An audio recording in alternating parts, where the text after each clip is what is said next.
with your host, Andrew Romanella. When you play Battle in Mario Kart and you don't turn off any of the items, there are bananas everywhere. I mean, it's like you're losing your balloons because you're slipping on bananas left and right. Bananas everywhere. What's going on, everybody? Hey, welcome into another edition of The Rome Show here on 12ouncesports.com, broadcasting live on YouTube and X.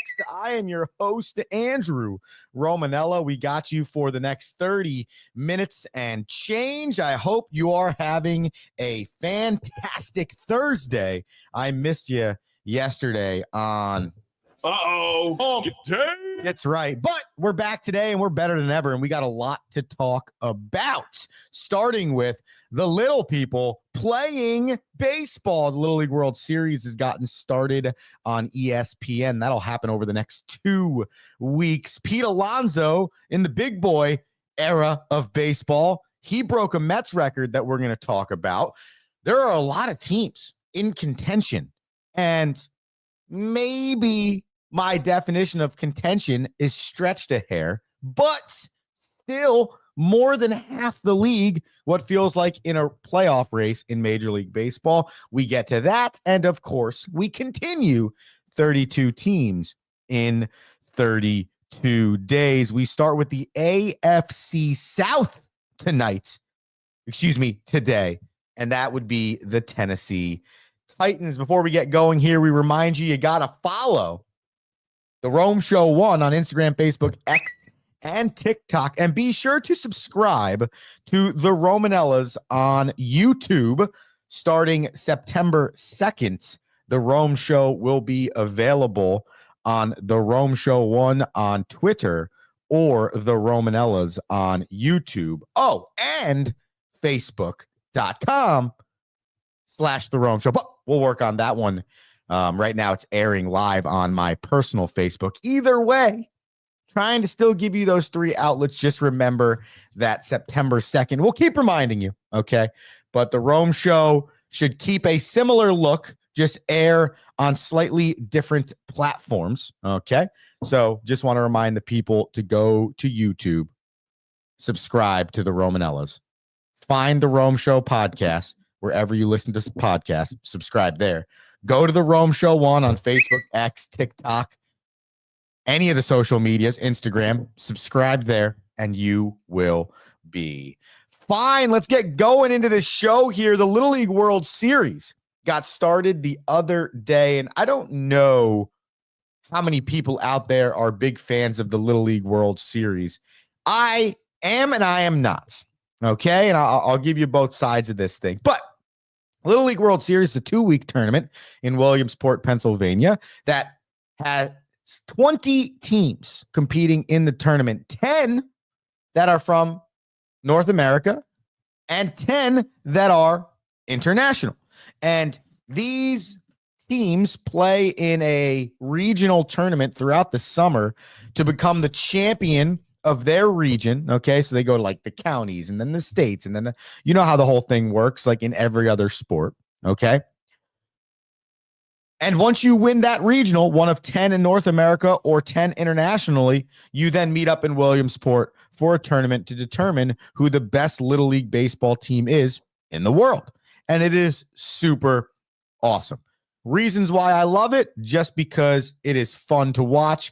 I think the gear that they give them is awesome. I think some of the media stuff that they do is awesome. It is truly fun to watch the game at a pure level be played. You're going to get everything.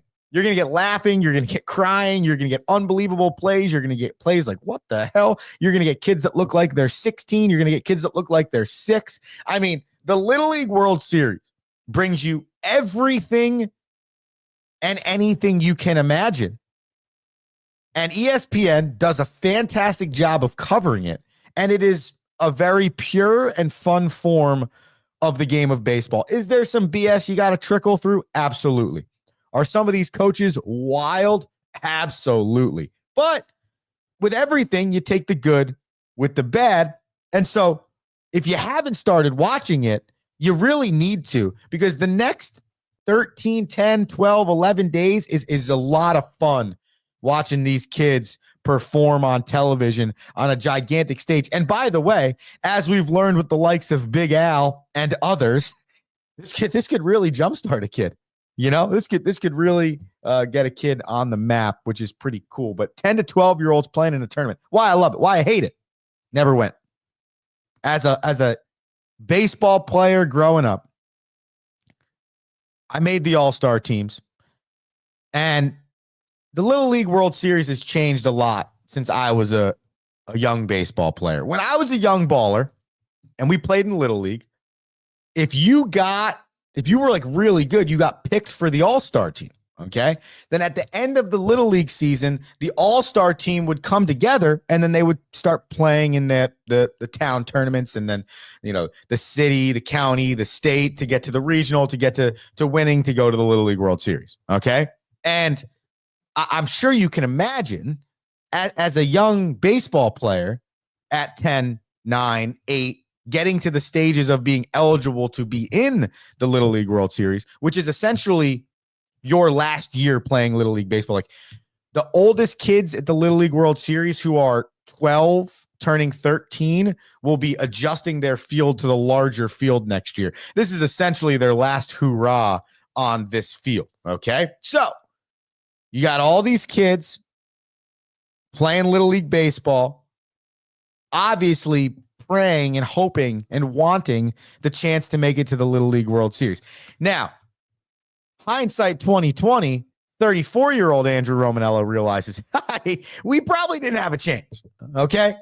We probably didn't have a chance. And we never really did. And it made me sad we didn't make it. But now I understand more so why, because that's the model of Little League baseball designed, right?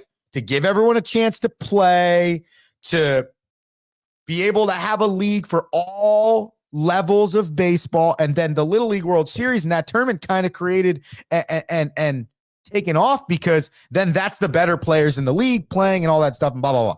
Okay. I mean, you see it. If you watch the Little League World Series, there are like 12-man lineups and every kid has to play, and there are pitch counts, because it is by definition the learning league of baseball. Well, what's gone on now is, as travel baseball has been created, as travel baseball is matriculated downhill, you're starting to get these like super teams that are competing for the Little League World Series. So now, instead of it being a genuine, natural play your Little League baseball season, if you're one of the best 15 kids in the league, then you get to play on the all-star team to then go compete in these tournaments. Now it is, hey, come play travel baseball at 8, train with us, go to Little League and play the required amount of games to be eligible for the Little League World Series tournament series, and then take the 15 best kids who are actually training travel baseball and playing for the league requirements in Little League baseball. Then take those kids who've been playing travel baseball together, who are not a mixed together all-star team. They're literally a team that's been together. And then you put them in the Little League all-star uniforms and you trump through that tournament trying to make it to the Little League World Series.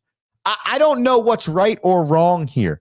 What I do know is there's a purity to it that is lost because of what's going on at the youth levels, to make sure a league or a town can get a team that they think can compete to go to the Little League World Series.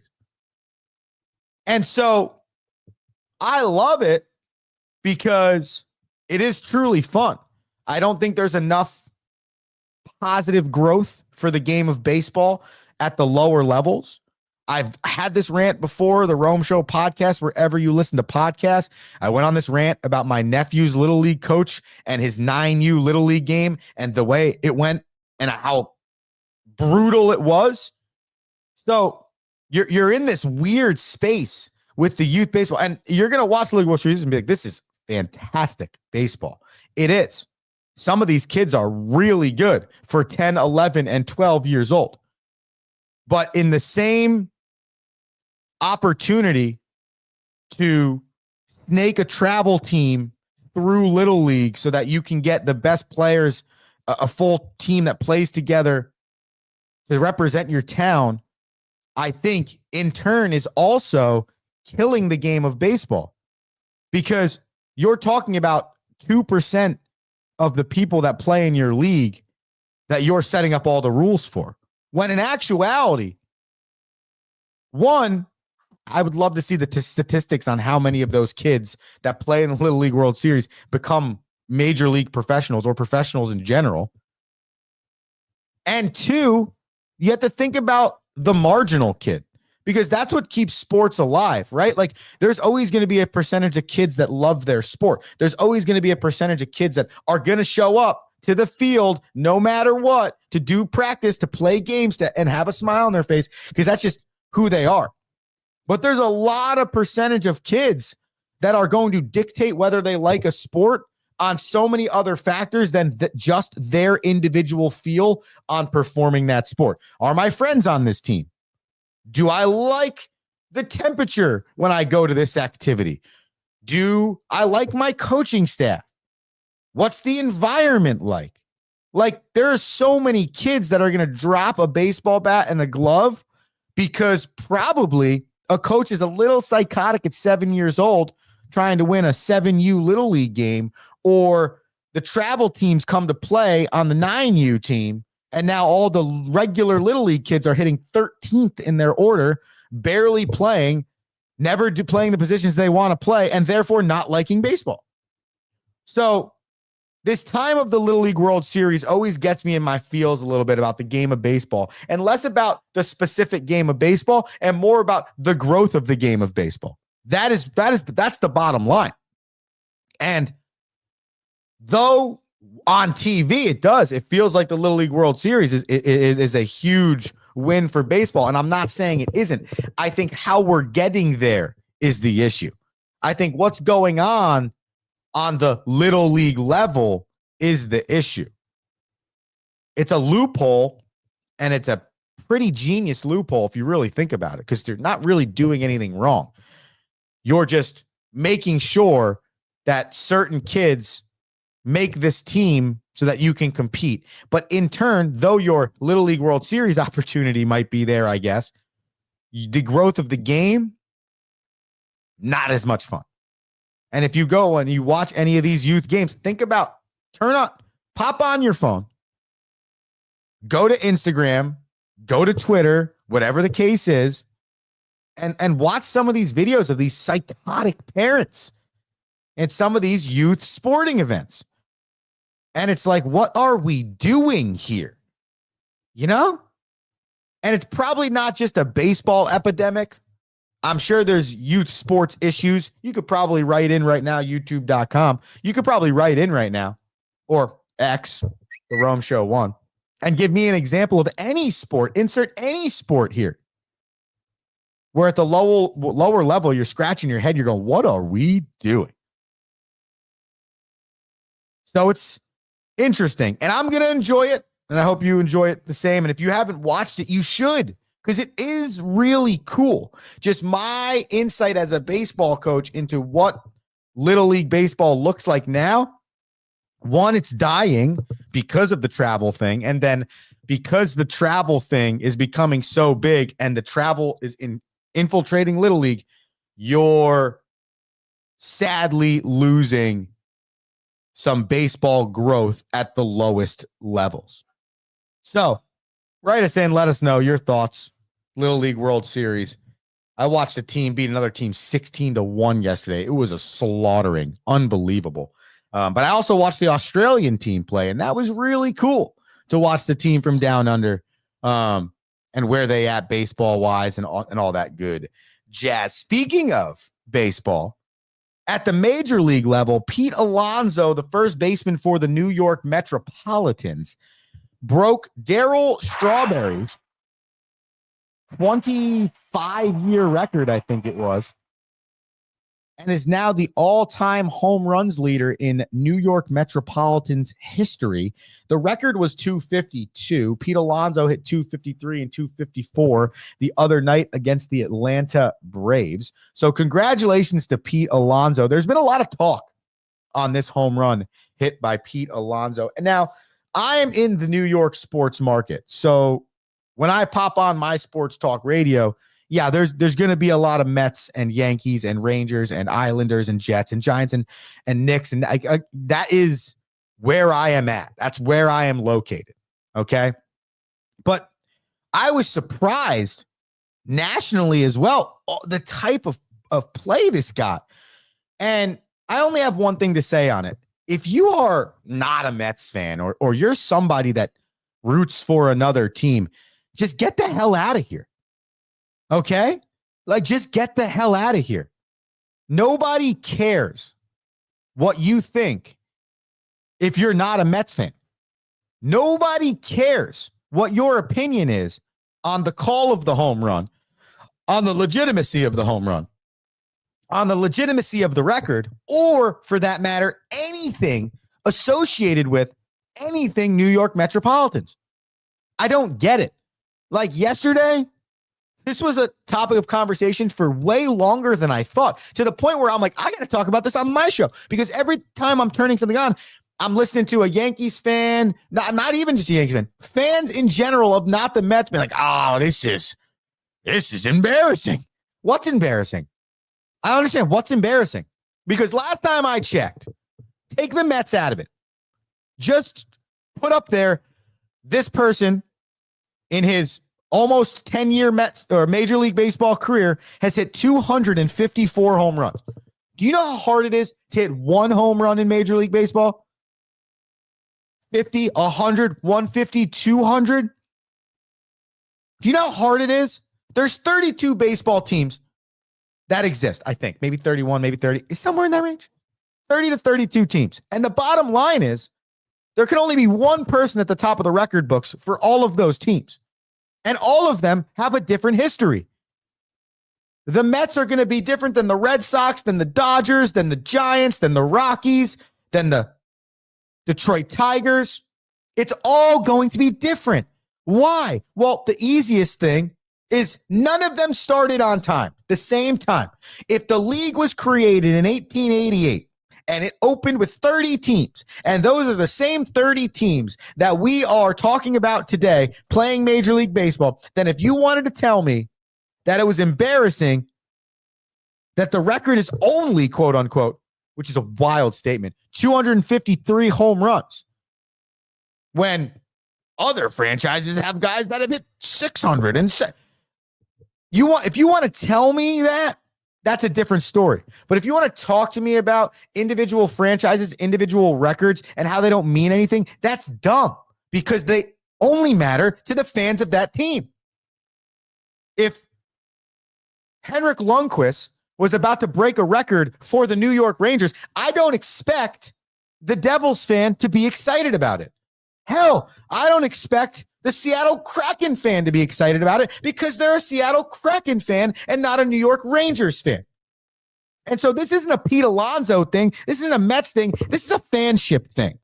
Like, if you're a fan of a team, what you care about inside your little fanship bubble with your team is going to be different than other franchises. That's just the facts. So when a franchise breaks a record and they want to celebrate it, and their announcers want to get all excited about it because they're doing it for their fans, shut up. You don't have an opinion here. There's no thought that you deserve to have, because you're the fan of a completely different team. And by the way, when the Houston Astros have somebody break their walks record or their hits record or insert their home run record, I don't care if that record's 100 or 700. Good for that guy. I'm still probably not going to care unless it's a national record that Major League Baseball is celebrating. I as the fan of not that team, I'm probably not going to care. So my PSA for you today, people, is stick to your team when it comes to the hate for individual teams, celebrations, or quirkiness, or insert whatever here that defines their franchise. You know? Do I agree? Well, it's changed now, but do I agree that forever the Yankees had a facial hair policy? No. But you know what? I don't care, because it's not going to affect the players that I'm signing on the team that I root for. So I could talk about it. I could say it's dumb, and I'm like, I don't really understand it, but at the end of the day, it is what it is. And then you move on. But there was some vitriol yesterday at the Mets, like they were a little league organization.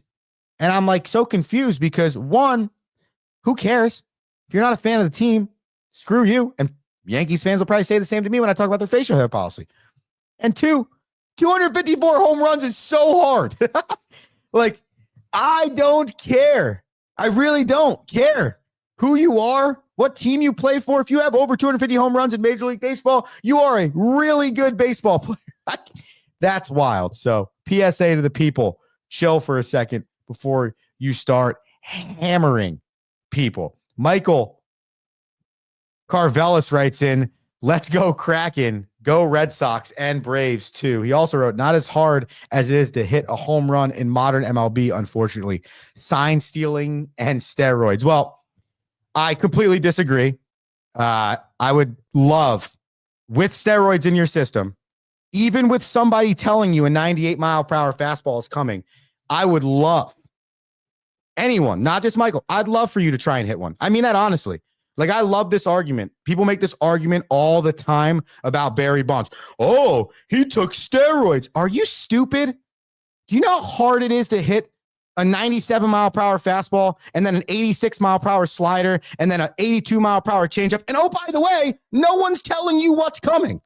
So the guy at second base can think he has the signs, and just because the Astros stole signs poorly doesn't mean that that's going on all the time in Major League Baseball. And steroids don't make you a better baseball player in terms of hitting the ball. They might make you stronger. They might make you throw harder. But when it comes to hitting a baseball, there's nothing. You have to train it. You have to be good at it. You can't just say, oh, I'm going to inject steroids into my body and I'm going to be really good at hitting a baseball. Or someone banged a trash can, so now I can hit 98. What? Oh, my God. That's atrocious. No. It is not easier to hit home runs in modern day Major League Baseball. And it's just baseball in general. It's hard to hit a homer.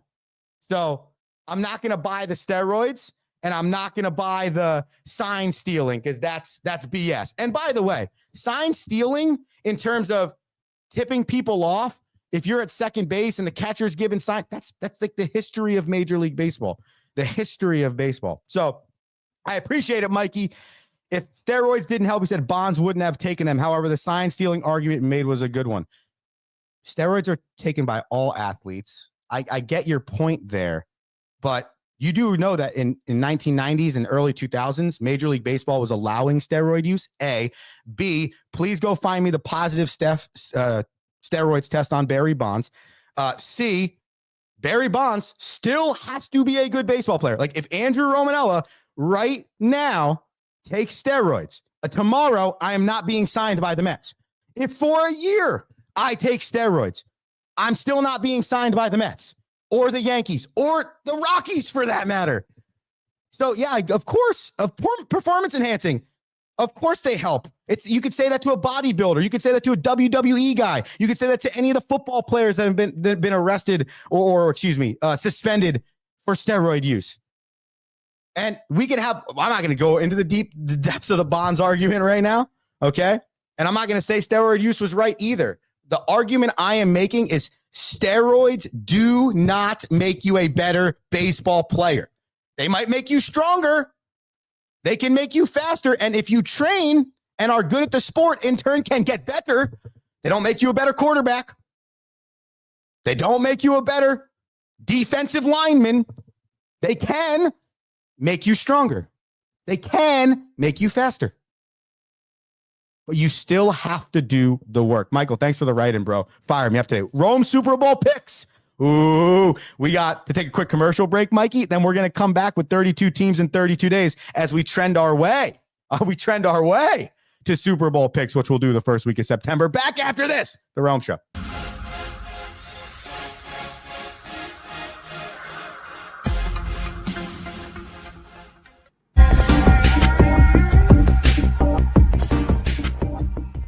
Welcome to MyBookie. You're ready to create an account and start making money, and we're here to help. And remember, you can get a bonus of up to $1,000 on your first deposit. Now you're ready to bet. Just go to mybookie.ag, visit the sportsbook, click on your bet, and input the amount you want to risk or win in the bet slip. Yes, it's that easy. Just remember, at MyBookie, you play, you win, you get paid.